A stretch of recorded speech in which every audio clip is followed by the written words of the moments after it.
Muž so ženou zneužívali na prostitúciu najmenej 5 mladých žien. Zadržali ich policajti v Žiline. Bec oznámil príbuzný jednej z nich. Obvinení jej nedovolili stretávať sa s dvojročným dieťaťom.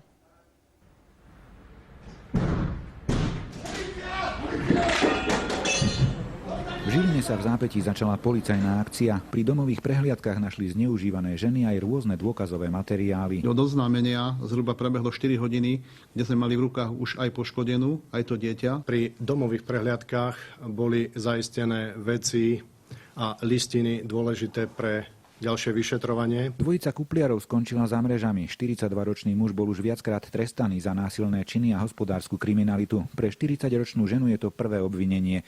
Kupliarstvo sa polícii zriedka kedy podarí dotiahnuť až po obvinenie. Je problém s dokazovaním tým, preukázať to násilie, hrozbu násilia, respektíve, že tie ženy sú tam naozaj držané násilím alebo pod nejakým iným psychickým tlakom. Toto je veľký problém.